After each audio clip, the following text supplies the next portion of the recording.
এই মাত্র তনুজিৎ দাস, তনুশ্রী দাস এবং অনুশ্রী দাস পিতা অর্জুন দাস রাতে 100 টাকা তুলে দিলেন। বাবা পিতাদিদি মহাদেবের আতুল চরণে এই দুই ভাইয়ের শারীরিক সুস্বাস্থ্য পরিবারের মঙ্গল কামনা করছি।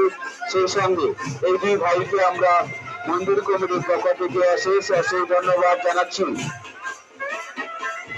মেলাতে আগত সকল দর্শনার্থী, শোভানোত্তর ব্যক্তি, জ্ঞানীবর্গ, জ্ঞানীজন, আপামর জনসাধারণ, পথচলতি মানুষজন সকলকে জানাই ভাগবতপুর সার্বজনীন সুশ্রী চরক মেলা কমিটির পক্ষ থেকে আন্তরিক প্রীতি, শুভেচ্ছা, ভালোবাসা ও অভিনন্দন। বিগত বছর আপনারা আমাদের সঙ্গে যেভাবে পূর্ণ সাহায্য, সহানুভূতি ও সহযোগিতার হাত বাড়িয়ে দিয়েছিলেন, এই বছরও সেইভাবে পূর্ণ সাহায্য, সহানুভূতি ও সহযোগিতার হাত বাড়িয়ে দিবেন এই প্রত্যাশা রাখছি আমরা ভাগবতপুর চরক মেলা কমিটির পক্ষ থেকে। এই প্রতিষ্ঠান আপনাদের প্রতিষ্ঠান, এই অনুষ্ঠান আপনাদেরই অনুষ্ঠান।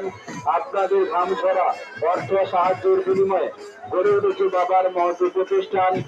প্রতিষ্ঠানের কাজ এখনো অনেক বাকি রয়ে গেছে, তাই আসুন সবাই মিলে একই সঙ্গে আর্থিক সাহায্যের মধ্য দিয়ে এই প্রতিষ্ঠানটিকে আরো সাফল্য